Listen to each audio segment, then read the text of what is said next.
Este é o podcast Fora da Política Não Há Salvação.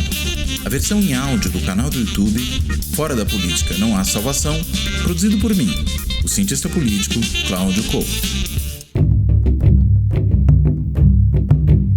Olá, este Fora da Política Não Há Salvação vai tratar de um fenômeno que parece que tem ganhado volume no Brasil recente. A gente poderia talvez dizer no Brasil de Bolsonaro, mas que ultrapassa, num certo sentido, ações do próprio governo ou do próprio presidente da República, que são manifestações de natureza nazista. Nós vimos nessa semana em que nós gravamos esse vídeo, e nós gravamos esse vídeo no dia 21 de outubro, uma manifestação na Câmara Municipal de Porto Alegre a respeito do passaporte da vacina, em que havia uma manifestante que portava um cartaz com a suástica nazista. E depois um bate-boca ali entre vereadores e vereadoras, particularmente negras, e uma das manifestantes, que ela também os ofendeu com tons racistas, com questões de natureza racista. Mas não é o único caso. Na Universidade Federal do Rio Grande do Sul, nós tivemos um estudante de doutorado em filosofia, que fez ataques, fez insinuações muito graves sobre dois namorados de alunas, né? Um deles, um namorado negro, né? de uma aluna que era da URGS, aliás, me corrigindo, o menino negro que era aluno da URGS e a sua namorada branca, e ele fez ataques a esse rapaz, e depois fez ataques ao namorado judeu de uma outra, de outra menina que era aluna da universidade. Mais um caso aí. Nós tivemos lá atrás o caso do Roberto Alvim, aquele dramaturgo que entrou no governo Bolsonaro como secretário de Cultura e que fez aquela emulação de Goebbels, até usando talvez do seu know-how dramatúrgico para encenar Goebbels numa manifestação ao país, e mais do que encenar, repetir literalmente ou quase literalmente trechos, né, de falas de Goebbels para falar de cultura. Esse é um outro ponto, é o som de Wagner, não bastasse tudo aquilo, ainda é o som de Wagner.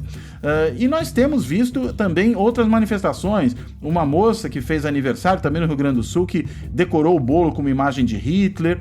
Enfim, os casos são muitos, e claro, sem esquecer, eu acho que isso também é muito importante, o caso do recebimento por Bolsonaro, da recepção, para ser mais exato, daquela deputada do AfD, a Ação Alternativa para a Alemanha, né, o partido neofascista de tons nazistas que nega o Holocausto alemão e que é, inclusive, coincidentemente, digamos assim, neta do ex-ministro das Finanças de Hitler.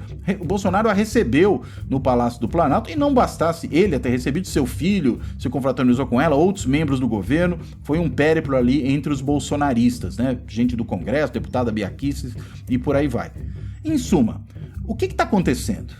Por que nós temos tantos casos de manifestações nazistas no Brasil e que tem crescido nesse período recente? Qual é o papel que o governo, em particular, tem nisso, esse governo Bolsonaro, presidente que, enfim, já demonstrou simpatias com o nazismo, inclusive inventando uma história de que o seu avô teria lutado no exército nazista, o que não é verdade. Mas por que ele tem a vontade de contar essa história? O que ele ganha inventando uma história como essa? Enfim, para tratar desses e de outros temas, entender esse contexto, entender o perigo que isso representa para nós, eu convidei o professor Michel German. O professor Michel German é historiador, mas ele é docente nesse momento no Departamento de Sociologia da Universidade Federal do Rio de Janeiro, a UFRJ.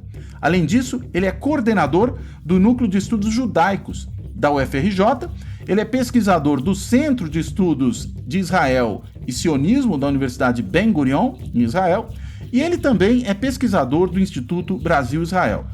O Michel, ele tem se manifestado muito frequentemente nas mídias sociais e através de artigos sobre essa questão, Inclusive tem apontado o quanto essas manifestações têm crescido no período recente. É também ele um dos membros do Observatório da Extrema-Direita, onde ele compartilha comigo, com vários outros colegas, preocupações com esse assunto. Enfim, depois desse longuíssimo introito, o entrevistado não sou eu, o entrevistado é o Michel, eu dou as boas-vindas ao Michel, agradeço pelo aceite do convite e pergunto: Michel, explica para nós, o que está acontecendo nesse país? Olá, Cláudio, obrigado pelo convite. Olha, eu acho que não tem nada do que a gente está vendo que não era, por assim dizer, imaginado, não era previsto, não estava no radar que pudesse acontecer, não é? Em primeiro sentido, você citou aí algumas falas, alguns posicionamentos do Bolsonaro, eles estão para além da eleição do Bolsonaro, ou seja, eles começaram antes dela e terminam depois dela. Você tem momentos, o avô do Bolsonaro, por exemplo, ele traz esse desejo de ter um avô nazista ainda em 2012. Né? Se você vai comparar com outras perspectivas, ele propõe, por exemplo, que os alunos do Colégio Militar que quisessem citar na prova do Enem Adolf Hitler como um herói positivo da política mundial poderiam fazê-lo sem ter a nota cancelada, não é? Comentários racistas, misóginos, mas especificamente nazistas, né? Em algum sentido hitleristas, né? A famosa citação de um trecho de David Irving numa entrevista dada ao CQC. Isso tudo começou antes das eleições, né? Por que eu acho importante dizer isso? Porque para Bolsonaro e para os seus seguidores, para a base de apoio de Bolsonaro, que a gente sabe quem a demonstração de que essas afirmações não produziram o cancelamento, a inviabilidade, o desaparecimento dessa figura política do cenário político brasileiro possibilitou a percepção desses grupos de que não há problema ser nazista, né? O que acontece quando é eleito? Quando é eleito, você começa a perceber uma série de símbolos. E aqui, Cláudio, eu acho que eu vejo pouca coerência ideológica no nazismo. Eu acho que o nazismo é um fenômeno político no sentido lato da palavra, né? Enfim, não sou eu que acho isso. Você tem uma historiografia que pensa dessa maneira, desde Reich até Adorno, mas o que eu quero dizer é que a dimensão simbólica é muito importante nas perspectivas que a gente faz para analisar o vínculo do bolsonarismo com o nazismo. E em dimensões simbólicas, o bolsonarismo é recheado de nazismo, né? Desde perspectivas simbólicas da frente de Auschwitz, as várias expressões, as várias versões da expressão trabalho liberta, até posicionamentos que vinculam a ideia do nazismo como sendo uma referência menos negativa do que o comunismo. Isso está muito claro em alguns momentos, não é? Até o próprio slogan da campanha de Bolsonaro, não é? O trabalho liberta. O trabalho liberta não, é Brasil acima de tudo. Agora, isso continua durante as eleições, isso continua depois das eleições, isso se fortalece depois da eleição, isso chega a níveis absolutamente assustadores durante a pandemia, não é? Na comunicação do governo, né? É claro que a base social que criou o Bolsonaro, a base social que produziu o Bolsonaro, a base social que estabeleceu que o Bolsonaro era um candidato que poderia, por ser anti-establishment, ser uma alternativa à esquerda no Brasil, percebeu isso como um salvo-conduto. E o que a gente está vendo hoje é o nazismo chegando a proporções que são proporções absolutamente impressionantes no país, né? Eu vou te dar um exemplo. A Anti-Defamation League, por exemplo, percebeu um fenômeno, que era um fenômeno praticamente inexistente no Brasil, de antissemitismo, dando saltos em termos de números de acontecimentos que nunca aconteceram antes no país. O Brasil hoje é o país onde você tem mais, no ano de 2021, mais acontecimentos de ataques antissemitas na América Latina, o que é absolutamente novo, não é? E eu acho que isso tem a ver com esse salvo-conduto. Agora, é um salvo-conduto que contou com a participação entusiasmada da ausência dos contrapesos, não é? Porque se o cara é nazista, ele tem que ser queimado por ser nazista. E ele não foi, não é? E aqui eu me refiro a dois grupos que eu acho fundamentais falar sobre eles. O primeiro grupo é a direita liberal, que percebe um discurso nazista. E eu tenho que dizer o seguinte, Cláudio, já que você falou sobre conjuntura e tal, o discurso de Eduardo Leite, que é o futuro provável candidato a presidente da República pelo PSDB, me parece a coisa mais importante que aconteceu essa semana para entender a posição da direita liberal em 2018 e a futura posição dela em 2022. Concordo completamente. Ele não entendeu com o que você. aconteceu. Ele não entendeu o que aconteceu. Ele é uma liderança política, ele é homossexual, ele representa um posicionamento que é seguido por outras pessoas, e ele se viu, naquele momento, como um eleitor comum, dizendo que não podia ser previsível o que aconteceria. Ora, perguntando, então temos que culpabilizar os 50 milhões de eleitores do Bolsonaro? Não, eu acho que tem que culpabilizar aqueles que produziram outros eleitores do Bolsonaro, como ele, como Eduardo Leite, que produziu um movimento de apoio a Bolsonaro. Né? Eu acho que esse é o primeiro movimento. A direita liberal foi salvo-conduto para o nazismo. Aliás, me permita só acrescentar um ponto em relação a essa fala do Eduardo Leite. Acho que, além de tudo, ele, de alguma forma, disse, olha, mais importante era se preocupar com a política econômica que vinha, mais do que com o fascismo ou nazismo do candidato em que ele votou no segundo turno. Perfeito você me lembrar disso, porque numa resposta a Miriam Leitão, inclusive. Exato. Porque ele recupera a narrativa original que produziu o apoio ao nazismo em 1933, não é nem em 18.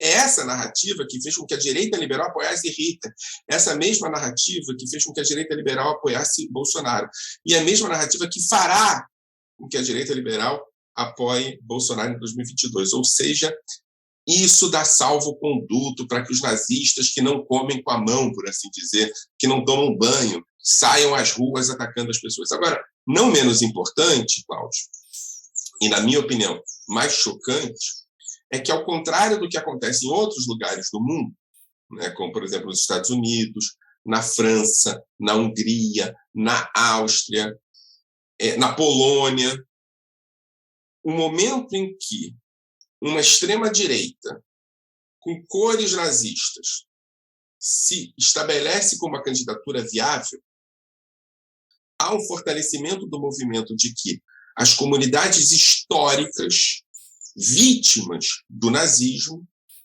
se colocam majoritariamente contrárias a essa candidatura, publicamente contrárias a essa candidatura. Então você teve nos Estados Unidos Donald Trump, que é um candidato que, por exemplo, abraçou um suposto sionismo imaginário, um judeu imaginário.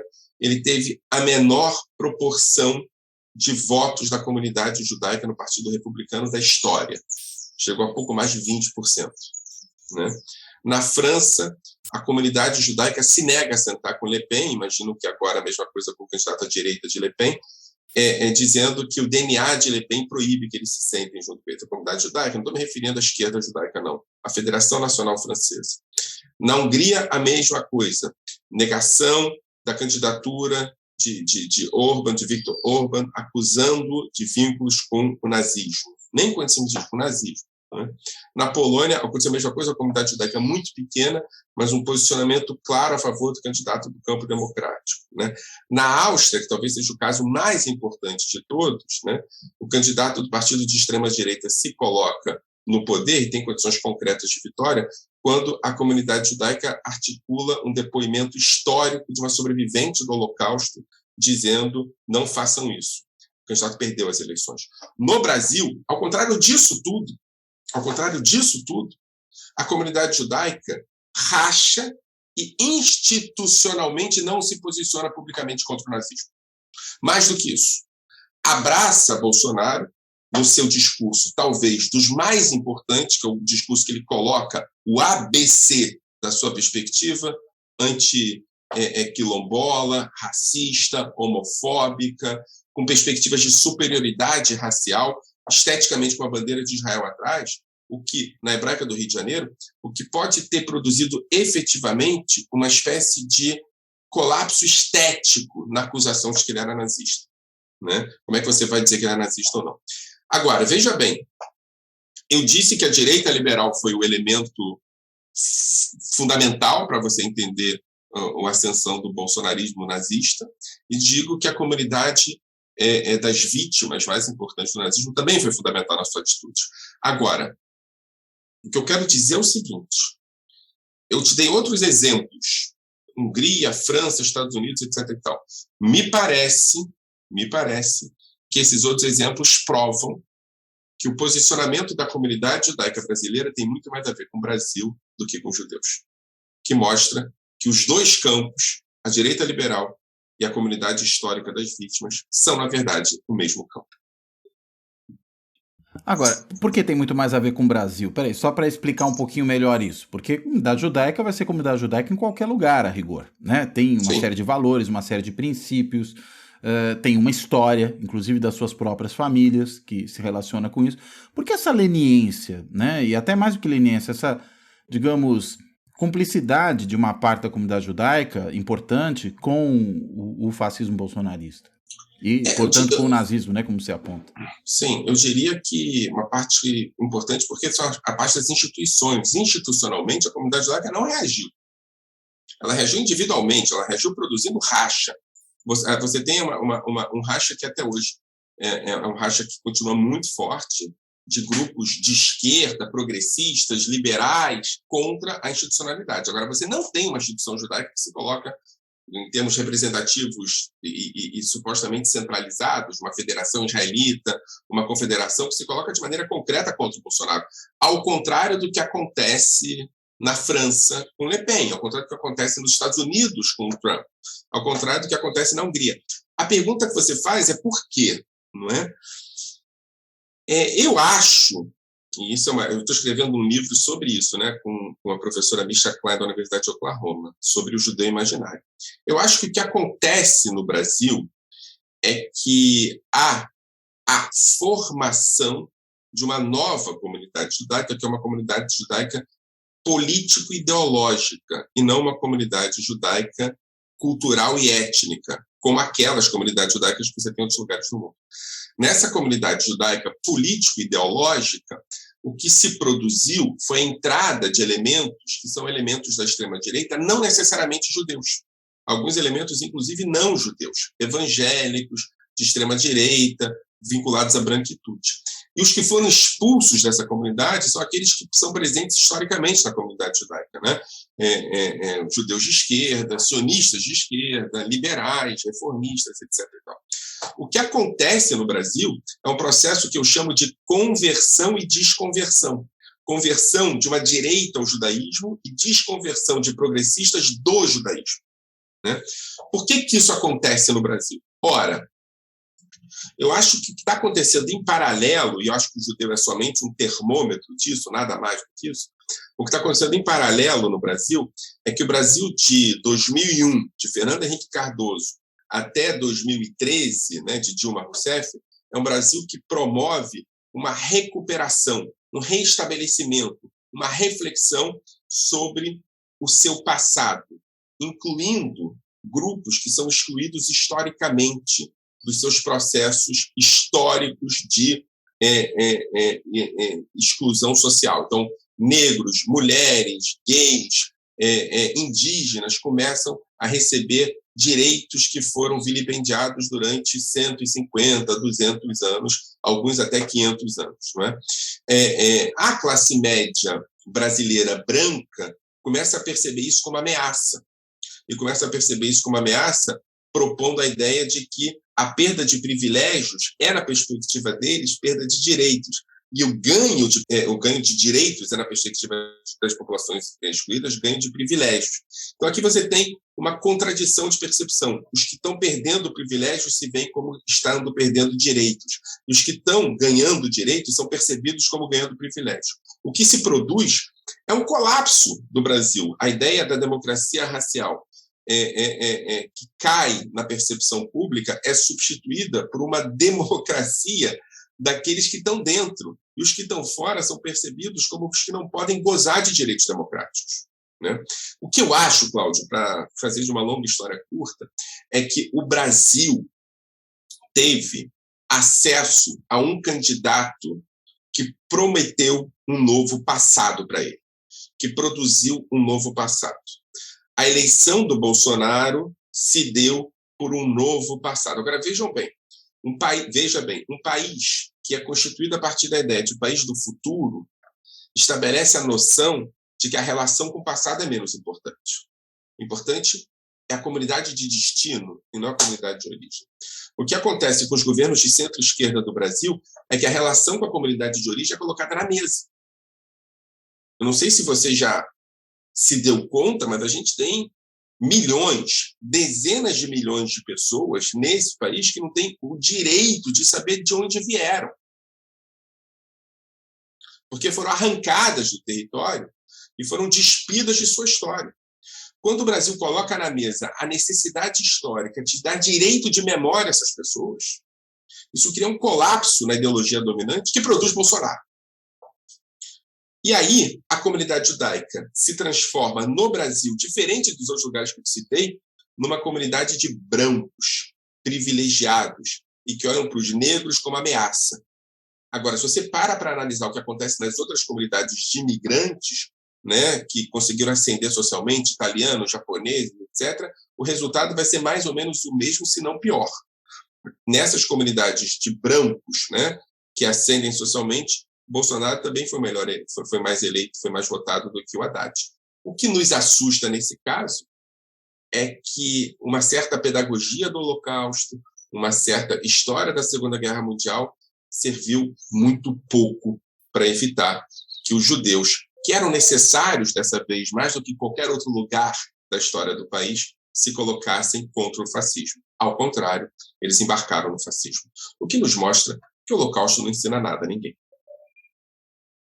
Agora, interessante você puxar de novo o termo fascismo para essa questão, né? Eu li um texto seu, né, escrito com um outro professor, deixa eu pegar aqui a referência direitinho, com o Karl Schuster, e nesse texto você faz diversas menções ao que seriam posturas fascistizantes, posições fascistas de uma direita radical brasileira, né? Não só brasileira, de uma direita radical, mas particularmente também brasileira, vocês fazem menções a isso. E eu pensei aqui uma coisa, muitas vezes se diz o seguinte, fascismo é um termo muito vulgarizado, muito fulanizado, muito tratado de maneira muito ligeira. Né? A mesma coisa que se fala às vezes de neoliberalismo, né, que também é tratado de forma ligeira. Até acho que isso ocorre mesmo. Mas como é que a gente consegue, né, diferenciar o que seria, digamos, uma direita, pura e simplesmente, uma direita clássica, ou uma direita às vezes até talvez mais dura, porém não fascista, de uma direita fascista e até mesmo nazista? Como é que a gente consegue, pelo menos no caso do Brasil, se você quiser depois abordar em outros contextos, sinta-se à vontade, mas pelo menos no caso brasileiro, compreender essa nuance, compreender essa diferença? Esse é um bom debate que a gente tem, na verdade, internamente, né? Inclusive, no Observatório da Extrema-Direita, a gente não tem consenso sobre isso, né? O Davi Pinheiro pensa de uma maneira, o Odilon pensa de outra maneira, eu e Cal temos debates sobre isso, né? Alguns trazem a referência do Nutt, dizendo que essa direita radical é um campo, não é? É um campo que percebe a necessidade de você estabelecer estruturas de defesa à democracia. A democracia é um risco. E para você conseguir sobreviver à democracia, você tem que atacar a democracia, mas não substituí-la, não derrubá-la, não transformá-la em autoritarismo no sentido estrito. Você tem que reduzi-la o máximo que você pode.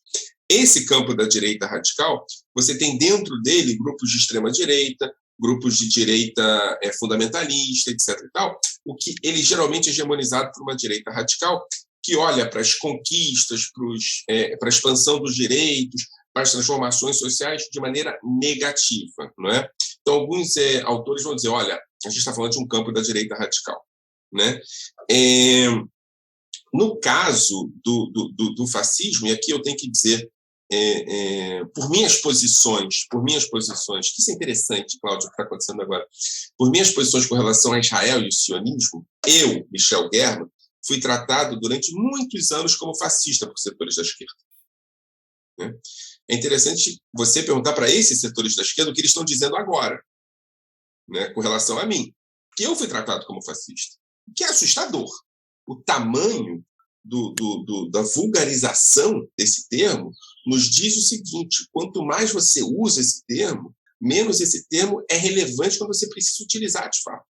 E aqui a gente tem um problema. Né?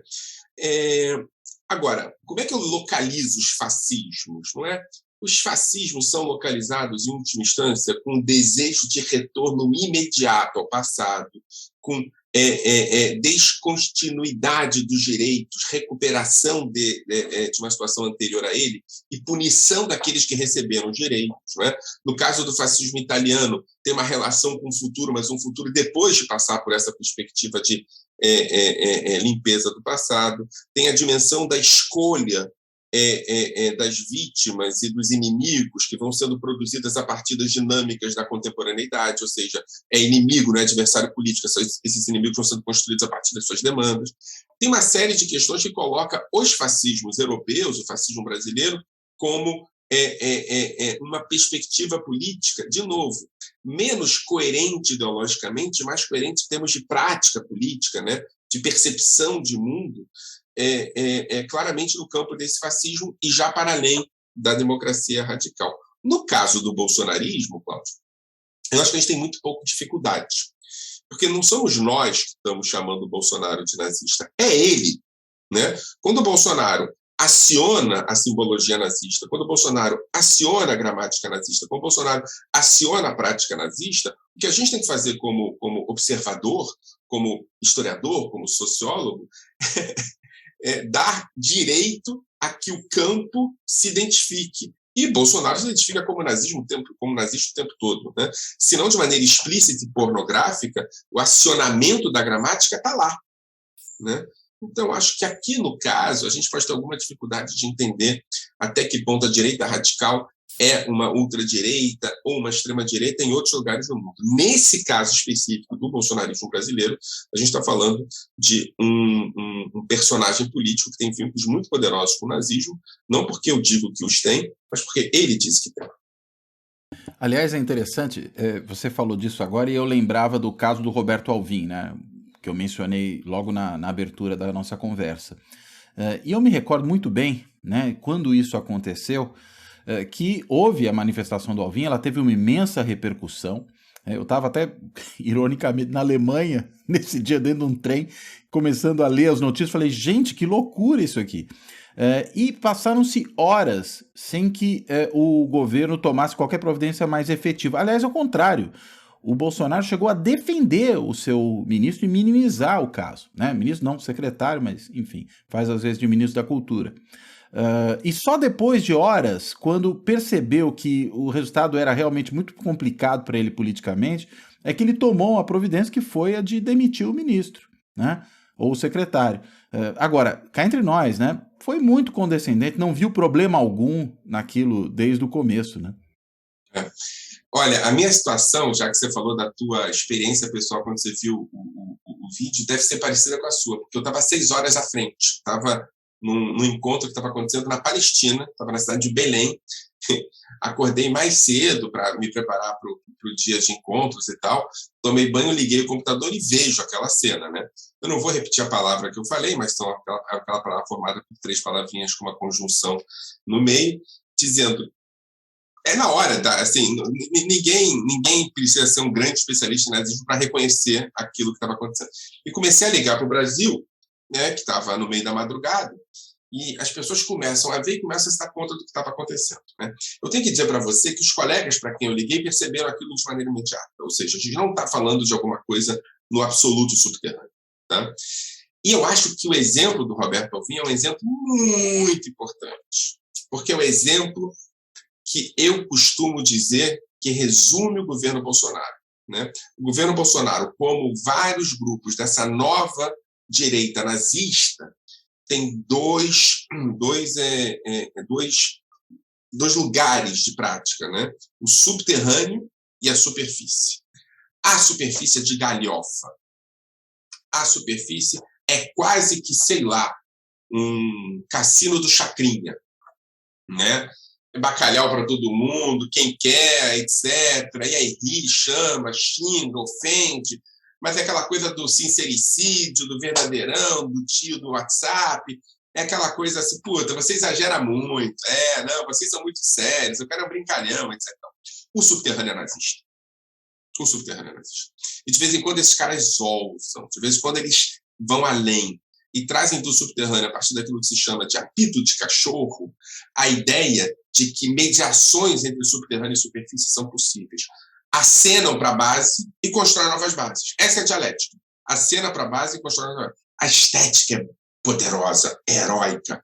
A estética, né, produz justamente o contrário do Cassino do Chacrinha. Não é? Ou haverá arte, né, nacional, patriótica, ou não haverá.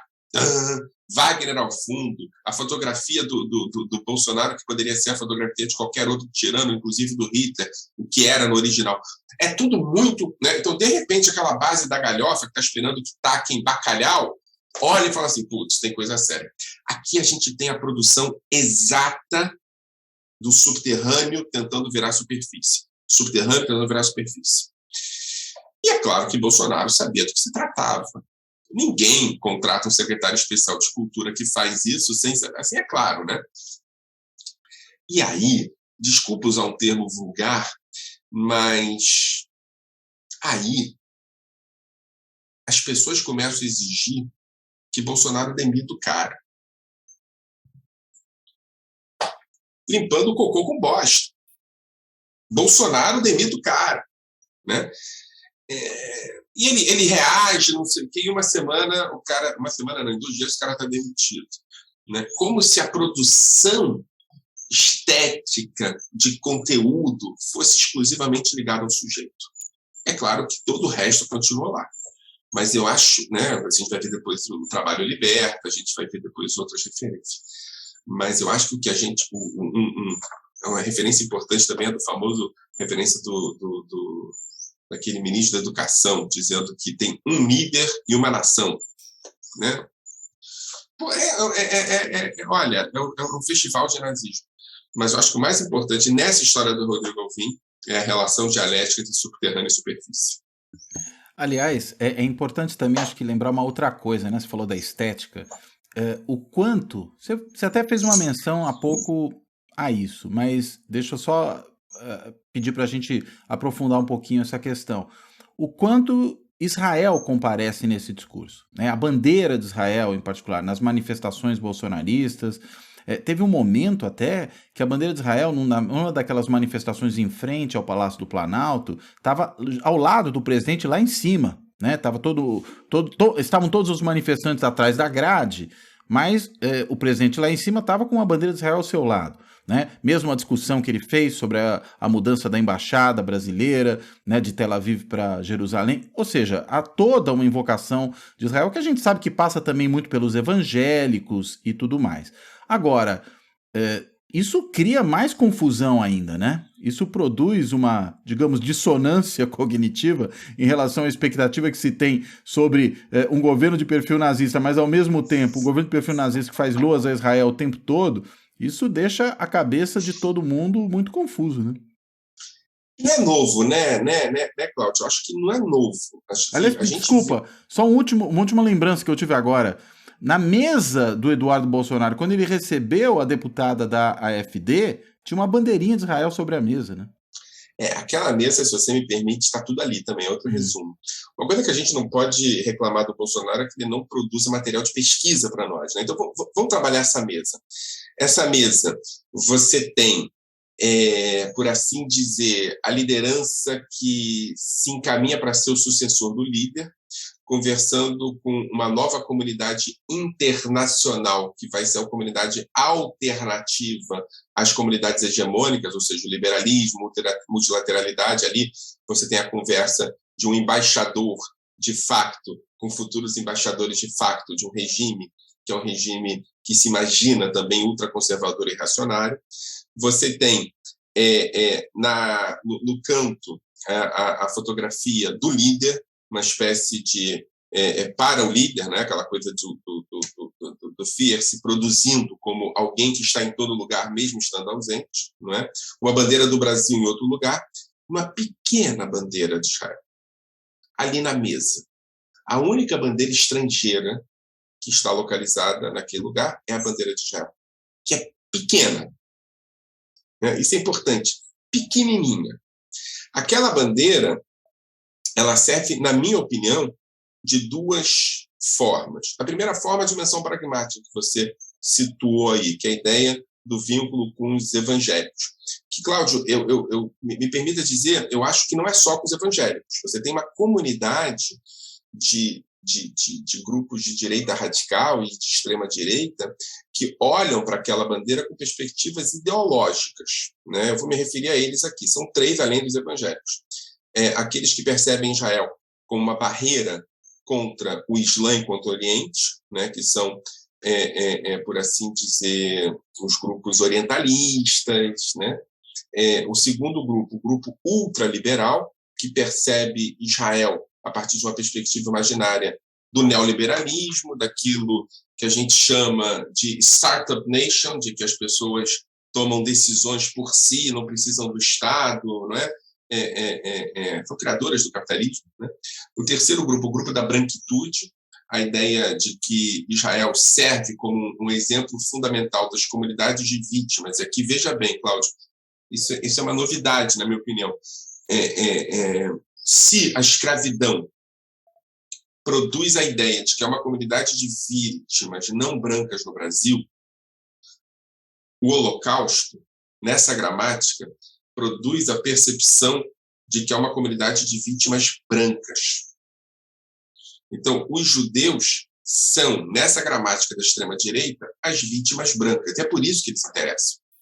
Não sei se você percebe, mas esse nazismo bolsonarista faz um exercício muito interessante. Ele tira o Holocausto, ele diz que o Holocausto não é deles, porque ele fala, olha, o nazismo é de esquerda, se lembra disso, o nazismo é de esquerda, e mantém todo o resto do fascismo.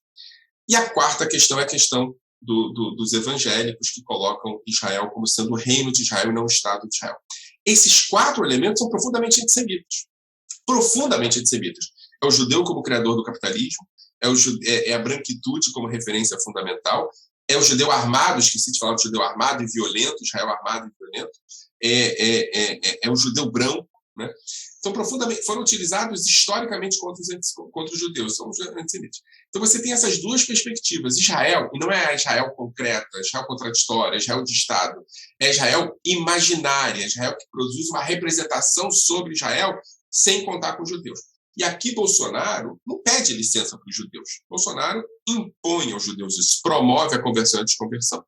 Então, é claro que, estrategicamente, né, isso cria confusão. Se fosse só aquela bandeira pequenininha na mesa, se fosse só a bandeira na frente do Planalto, criava confusão entre os incautos, né? Puta, o cara tá dando...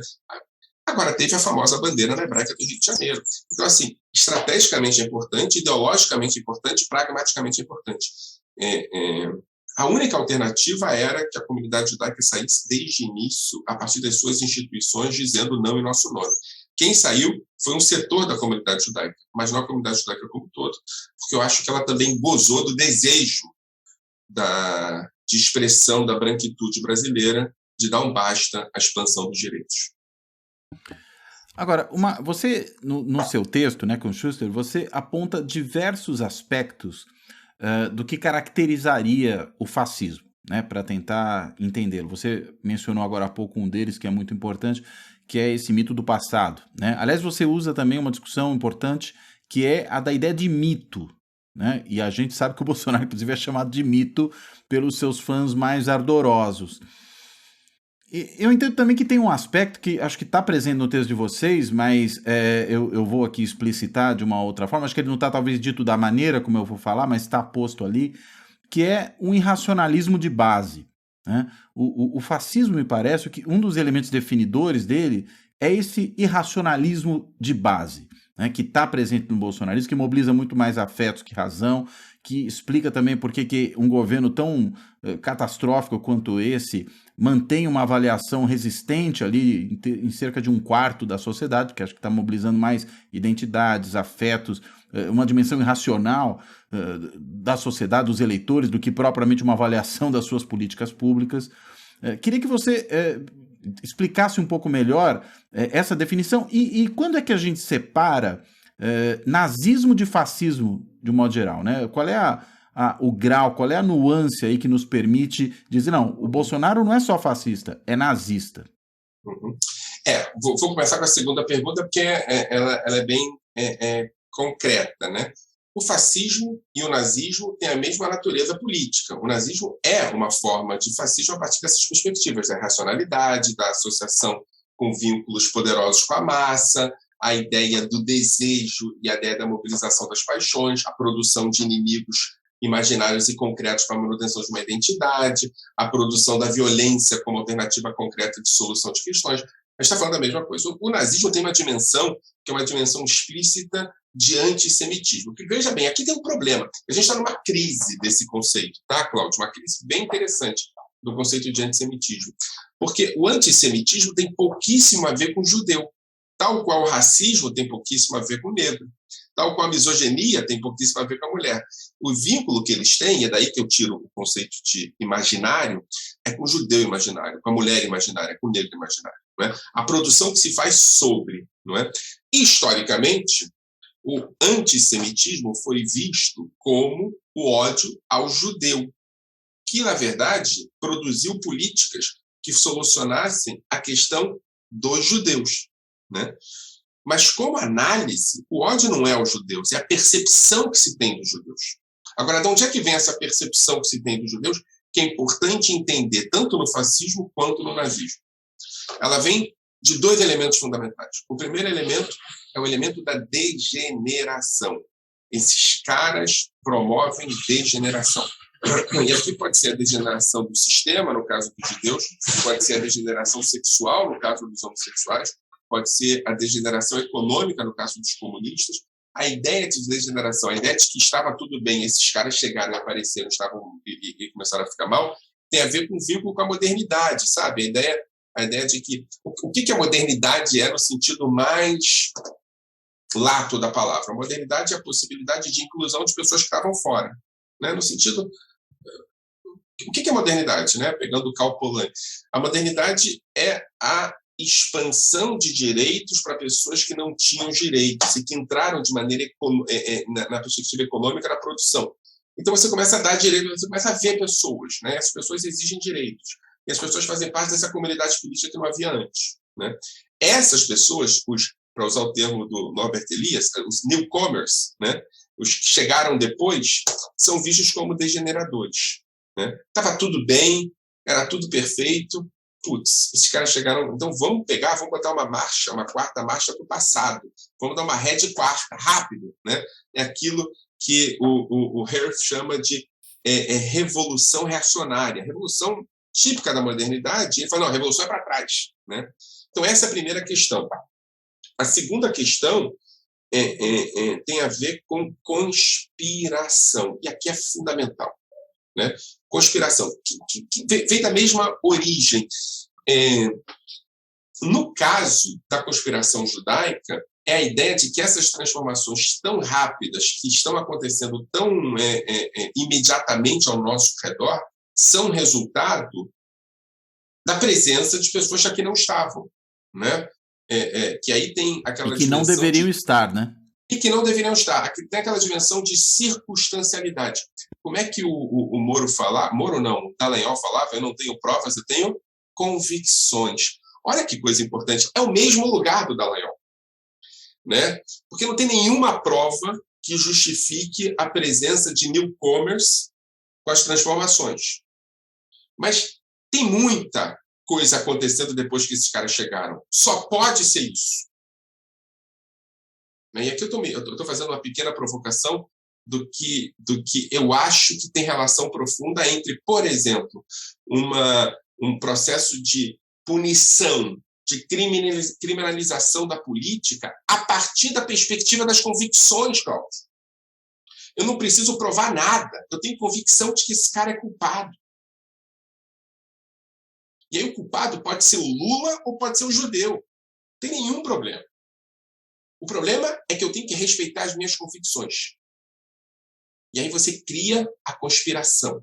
A ideia de... E aqui é antissemita, mas também pode ser jesuíta, mas também pode ser outro grupo que não estava e começou a estar, como, por exemplo, os maçons. A ideia de que esses caras não estavam e estava tudo bem. Quando eles chegam, fica tudo mal. Essa noção de conspiração é fundamental. E aqui eu retorno à tua primeira pergunta, eu estou misturando as duas, eu já peço perdão, mas a tua primeira pergunta, o que é isso? A conspiração tem a ver com uma referência não racional, de desejo de destruição, de medo, daquilo que a Isabella Calil chama de pânico moral. A ideia de que, para responder essas questões, eu preciso matá-los como piolhos, como baratas, né?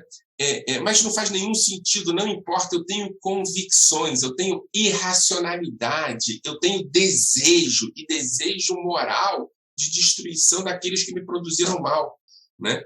É por isso que eu acho, né, e aí eu vou fazer uma segunda provocação com relação à Lava Jato, para depois voltar à sua última pergunta, é por isso que eu acho que é fundamental entender essa noção de convicção e provas para você entender a ascensão do nazismo no Brasil.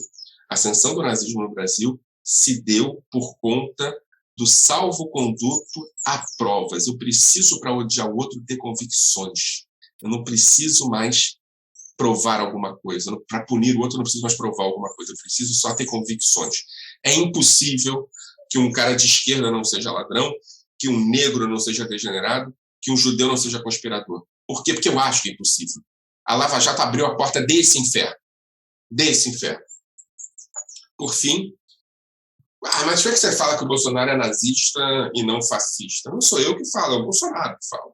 Assim, eventualmente ele pega um cavalo para andar no palácio lá do Planalto, anda de cavalo, etc. E tal, tem uma motociata. Eu começo a perceber que também tem referências a uma estética fascista, mussoliniana, essa coisa da moto, do cavalo, está tudo lá. Mas se você para ver, em termos de frequência, em termos de acionamento, em termos de utilização, é a estética nazista que segura o Bolsonaro, e não a estética fascista. É a dimensão da alteridade como inimiga, são as frases nazistas utilizadas o tempo todo. Não é?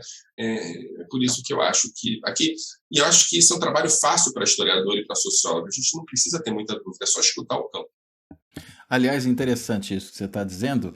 No teu texto, com Schuster, você também define, num dado momento, o que seria o mínimo fascista.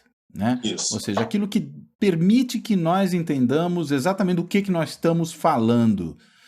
Então, usando essa ideia do mínimo fascista, os elementos que permitem a sua identificação, como é que a gente pode aplicar isso para entender o Bolsonaro? E aí, inclusive, eu acho que nem vou pedir para você repetir, você já falou, inclusive o entendendo como nazista, sobretudo nessa relação com o outro, né? Inclusive, diria, né, o fascismo italiano tinha muito menos preocupação com a questão, por exemplo, dos judeus do que o nazismo, né? Acabaram entrando também, mas inicialmente não era um problema exatamente para eles, né? Mas passa a ser um problema, né? Uhum. Se você começa a discutir... Pega o filme O Jardim de Visconti, que é um filme que mostra isso acontecer. Os judeus, né, se viam como parte da solução e não do problema, né?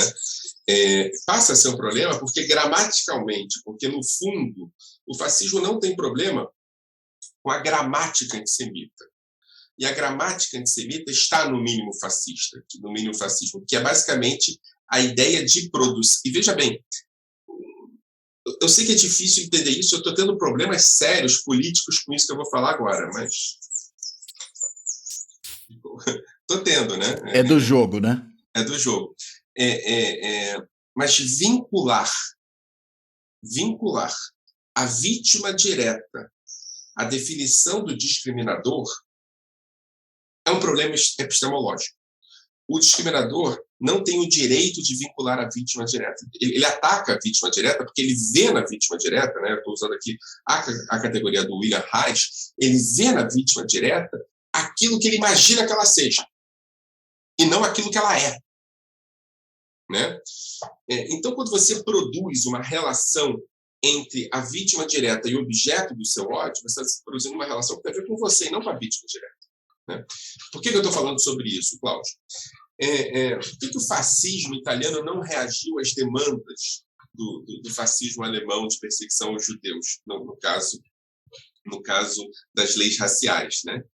Porque na gramática é comunista, é social-democrata, sei lá, não importa. O que importa é que a categoria do judeu imaginário está na conspiração. E esse é um dos elementos do fascismo mínimo que é fundamental. A noção de produção de inimigos a partir de uma percepção conspirativa, e não a partir da política, né? A ideia fora da política não há solução está aí. Você tira a política, você suspende a política. O que há é a não política, né?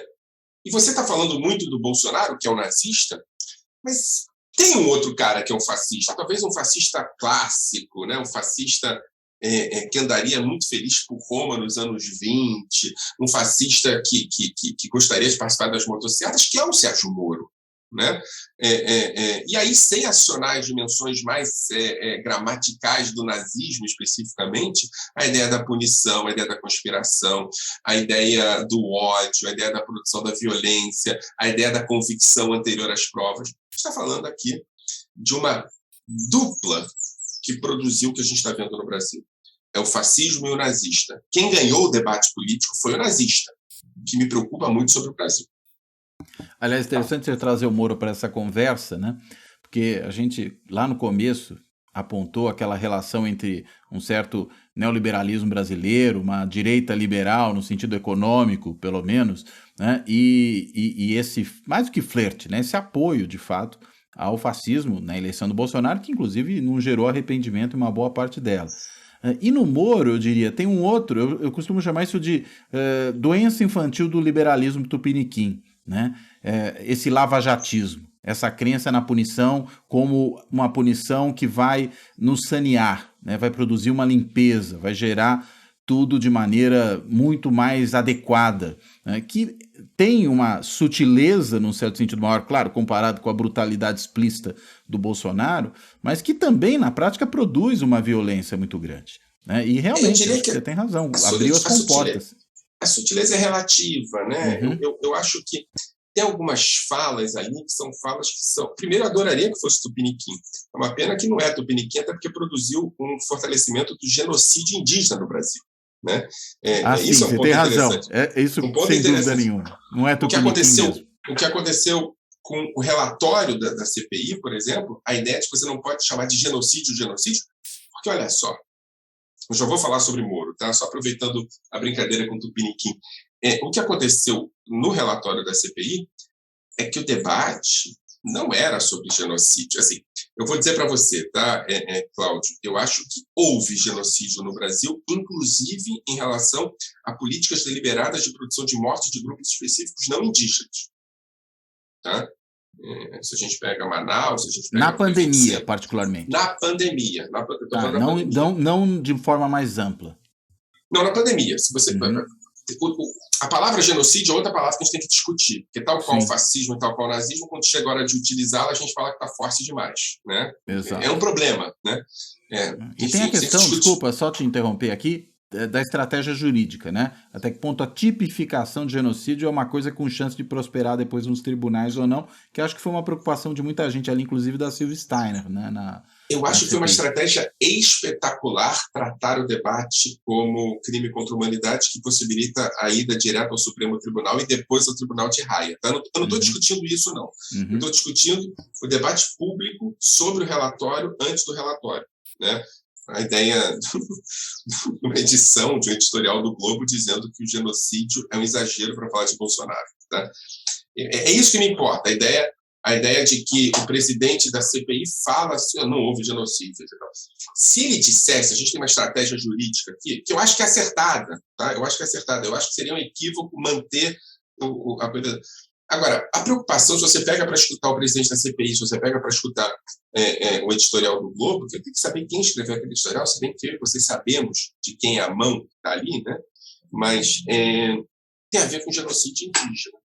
Tem a ver com a ideia de que o genocídio indígena, o reconhecimento do genocídio indígena colocaria o Brasil em outro lugar em termos de percepção internacional. Isso é perigoso para os negócios. Além disso, a visibilidade do indígena permite, ou a invisibilidade dele permite, a narrativa menos apaixonada de genocídio. Eu quero dizer o seguinte, é que o genocídio indígena é menos visto e por isso é mais possível que ele continue sendo produzido. Que o indígena não é tão humano na perspectiva desses produtores do seu genocídio, a ponto de se falar em genocídio. Isso é muito grave. Isso é muito grave. Tá? Isso tem a ver, Cláudio, com a ascensão do nazismo no Brasil. Porque, assim, em algum sentido, é claro, o Moro come com garfo e faca, se veste de paletó, tem um certo, né? Como é que esse cara passou no concurso público de professor? Eu não sei, porque os erros em português dele são erros absolutamente acachapantes, mas vai conversar com professores universitários de vez em quando, senta na mesa e não os ataca como inimigos da nação. Alguns deles, inclusive, tiveram que apagar a fotografia depois. Mas tem alguns elementos ali que são elementos muito importantes, né? O primeiro elemento é o elemento que fortalece um incômodo profundo na elite brasileira, que é a ideia de ser liderados por alguém que não tem pedigree. O Lula não tem pedigree. O Lula veio de um lugar onde qualquer um que a gente vê na rua hoje pode ter vindo. Isso atrapalha. O encontro do Lula com o Moro lá no tribunal foi um encontro que eu acho que sai da civilidade. Né? Assim, a civilidade não no sentido mais radical da palavra, mas a ideia de que ele mostra provas que são de jornal e que não tem prova, uma assinatura que não é. A civilidade no sentido liberal, ali foi desequilibrada, ali não teve contrapeso, ali é convicção versus prova. Né? Eu acho que estava tudo muito claro. Muito claro. Eu acho que o embarque das elites no lavajatismo do Moro, porque tem outros lavajatismos, eu não quero também colocar tudo no mesmo barco, produziu a ascensão do Bolsonaro já no início da Lava Jato. Tratar o Moro como fascista é tão importante quanto tratar o Bolsonaro como nazista. É isso que eu quero dizer. E por que esse liberalismo gosta disso? Eu acho que tem a dimensão objetiva, que eu sempre acho que ela não se sustenta sozinha. A questão objetiva é que o Brasil é um bom lugar para se fazer negócios, é um bom lugar para se ganhar dinheiro, é um lugar onde os impostos são menos pagos, onde o salário é mais baixo, onde... Desculpa, só para eu ser mais exato na minha pergunta. E eu não estou falando só eu estou pensando até naqueles liberais que são, pelo menos em princípio, também politicamente liberais. Mas que nessa hora, digamos, parece que o punitivismo é mais importante, né? Então essa é a primeira questão, né? A questão econômica. A questão da ejaculação precoce do impeachment da Dilma. A Dilma perderia as eleições. A derrota seria acachapante. Provavelmente o PT, em 2018, não conseguiria chegar ao segundo turno. Por que foi tão importante derrubar a Dilma num processo... Assim, tem a ver com essas duas questões, tem a ver com o fato do liberalismo econômico, né? E tem a ver com o liberalismo político, que não tem paciência. A democracia é produzida a partir de paciência. Aqui não tem paciência, não tem contrapeso, não tem estratégia, tem rapidez. Né? Em algum sentido, somos todos descendentes dos bandeirantes que entram no mato adentro e destrói aqueles que nos resistem. Né? E aqui esse caso foi o que aconteceu. Em algum sentido, produziu-se a ideia para o liberalismo político de que todos fôssemos vítimas daqueles que nos roubaram. Né? E olha, Cláudia, aqui eu não vou... Desculpa, mas eu passei da fase de ser benevolente. O liberalismo político virou fascista, tal qual na Alemanha o liberalismo político virou fascista na ascensão do Hitler. Aqui foi a mesma coisa. Percebeu-se Lula, PT, esquerda, como produtores de corrupção, e nesse sentido que eles não mereciam sequer direitos. Né? Na Alemanha, dividiu-se os professores universitários. O texto do diário de Victor Kemper mostra isso, entre fascistas e antifascistas. Os antifascistas foram presos e mortos. Os fascistas continuaram dando aula na universidade. Eu acho que a gente vai ter que pensar isso no Brasil. A gente tem uma capacidade, uma possibilidade concreta aqui de entender que o fascismo não é aquele cara que tem um dente comprido, que cospe sangue e que mata as pessoas à noite, etc. Então, o fascista pode usar guardanapo na mesa, pode continuar dando aula de filosofia na Universidade do Rio Grande do Sul, o fascista pode dizer que entende, né, mas fecha o olho quando vê a dimensão punitivista que produz provas a partir de corrupção, a partir de convicção. Eu acho que isso é o nosso grande aprendizado. Em relação ao segundo turno das eleições de 2018, nós não temos liberais que votaram em fascistas. Nós temos fascistas. Esse debate tem que ser feito no pós-Bolsonaro. Como conviver com essas pessoas? Eu não estou me referindo ao meu vizinho, que gritou viado tem que morrer quando o Bolsonaro ganhou as eleições pela janela. Não estou falando dele. Que, inclusive, se arrependeu. Que talvez seja ignorante demais, né, para entender. Se arrependeu, veio falar comigo. Eu entrei no elevador depois das eleições, o cara dia anterior tinha falado o viado tem que morrer. O cara me dá bom dia. Eu acho que é isso, essa sociabilidade do bom dia. Eu falei, bom dia não, eu sou viado, minha filha é viado, minha mulher é viado, todo mundo aqui é viado. Se viado tem que morrer, vamos... Como conviver? Você falou isso para ele? Falei, imagina, a gente está... mas ele se arrependeu disso. Quem não se arrependeu foi Eduardo Leite. Ele falou, não consegui perceber. Não conseguiu perceber o quê? Que ele estava mentindo quando ele falou que quem procurava corpos mortos pela ditadura militar era cachorro? Não conseguiu perceber quando ele gritou para uma deputada que não estuprava ela porque ela não era bonita o suficiente? Não percebeu o quê?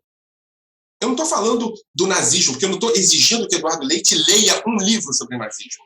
Eu estou falando de uma pessoa que tem uma opção sexual que o coloca numa dimensão de capacidade, de sensibilidade, que pelo menos ele entenda que hoje, quando o Bolsonaro fala para uma deputada que não vai matá-la porque ela não é bonita o suficiente, que amanhã ele vai pegar um salsichão numa feira agrícola do Rio Grande do Sul, coisa que ele já fez, e falar, isso aqui é para o seu governador. A gente está falando dessa pessoa. Eduardo Leite, olhe e fala o seguinte, você não percebeu o quê? Então, Eduardo Leite é um liberal que votou no fascista? I'm sorry. Eduardo Leite é um fascista. Ele pode deixar de ser fascista? Pode. Esse é o debate que a gente tem que fazer. Mas se não tiver reconhecimento, se não tiver a ideia de que eu reavalio o que eu fiz, eu não percebi os sinais porque eu não tive capacidade disso, a gente está numa situação dura. Eu acho que o pós-Bolsonaro tem que ter um quê de Nuremberg no Brasil. Então, para a gente fechar essa conversa, eu vou fazer uma pergunta aproveitando esse gancho das últimas coisas que você falou, em cima de algo que também está abordado ali no seu artigo, que é essa questão de como nós combatemos isso, né? Como é que nós superamos o fascismo, como é que nós o evitamos, qual é o caminho que nós precisamos traçar para superar essa situação e evitar que ela volte. Inclusive porque, né, você mencionou aí de novo o caso do Eduardo Leite, e acho que há uma coisa muito importante a ser dita, né? Mesmo após quase 3 anos de governo Bolsonaro, com tudo que ele produziu, ainda há quem diga que, mas se for Lula e Bolsonaro em 2022, a gente não sabe o que fazer, votarei nulo de novo, ainda me orgulho de ter votado nulo em 2018, coisas do tipo, né? De novo estabelecendo aquilo que eu entendo que é uma completamente falsa simetria, né? A gente está falando de uma polarização completamente assimétrica aqui, né? A democrata de um lado e a antidemocrata do outro, mais do que a antidemocrata, fascista de outro, ou ainda nazista de outro. É incrível como passou o tempo e há quem ainda relute em reconhecer o erro que cometeu, diferentemente do seu vizinho. Primeiro eu quero dizer o seguinte, você não deve me conhecer politicamente a ponto de eu dizer o que eu vou dizer como uma coisa natural e você não perceber que é natural. Mas eu não sou exatamente um eleitor das internas do PSDB. Tá? Mas eu quero dizer a diferença fundamental entre a fala do Dória e a fala do Leite. Tá? Isso é importante para a gente entender essa sua pergunta. O Dória falou, errei, não percebi. Ele não falou, não tinha como perceber. Ele falou, não percebi os sinais. Que é absolutamente distinto do que o Eduardo Leite falar, não tinha como perceber os sinais. Tinha como perceber e não percebi.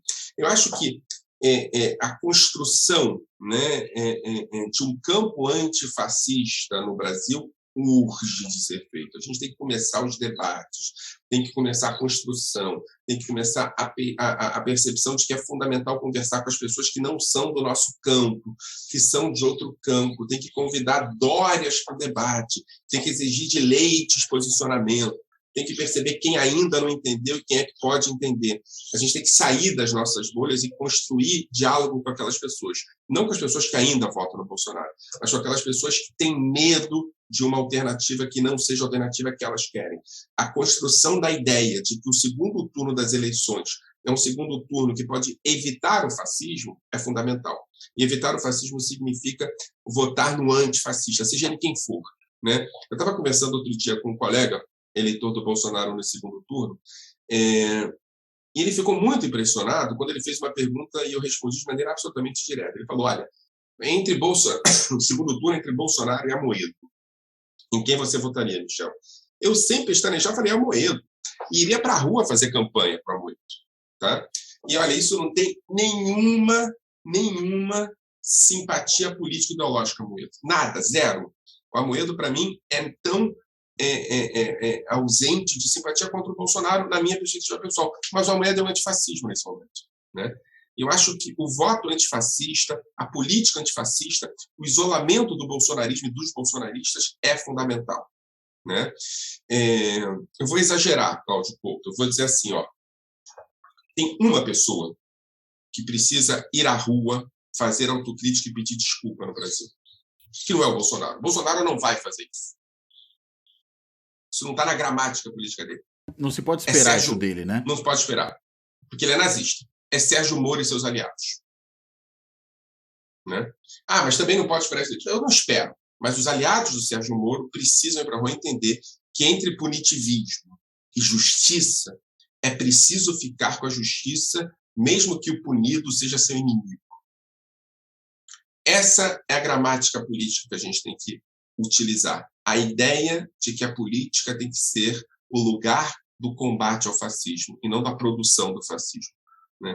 Eu acho que esse é o exercício que a gente tem que fazer, estudar mais sobre o nazismo, estudar mais sobre o fascismo e perceber que sempre há alternativa ao fascismo. E sempre que há alternativa ao fascismo, você não vota e não se coloca, você vota no fascismo.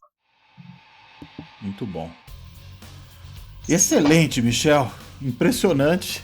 E eu diria de tirar o fôlego essa conversa. Obrigado. Olha, quero te agradecer muitíssimo. Se você ainda quiser fazer alguma consideração final, fique à vontade, né? Mas, enfim, ou se quiser simplesmente se despedir, deixo com você a palavra aqui antes de dar. Eu agradeço o convite. Estamos publicando alguns livros por aí, eu vou ficar informando a você para você passar para as pessoas que tiverem acesso. Alguns deles são sobre esse tema, de maneira muito específica. Outros são uma análise mais dos 10 do imaginário no bolsonarismo, mas fica à vontade para me convidar para ver se eu gostei muito. Obrigado. Que ótimo. Muito obrigado, Michel. Bem, quero reiterar o meu agradecimento ao Michel, reforçar a importância da gente prestar atenção em todas essas questões aqui que ele levantou, do risco que nós corremos e do que é preciso fazer, né? Do que está diante de nós e que requer muito trabalho, requer muita preocupação mesmo e requer autocrítica de quem ainda não a fez e pior, né? Continua reiterando seus próprios erros. Mas, enfim, dito isso, eu agradeço, claro, a quem assiste o canal do YouTube, a quem ouve o podcast, reitero também, já que eu estou reiterando um monte de coisa aqui, o convite para que as pessoas visitem o site do Fora da Política Não Há Salvação na Carta Capital, e dizendo tudo isso, eu me despeço. Até a próxima.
Fora da política, não há salvação.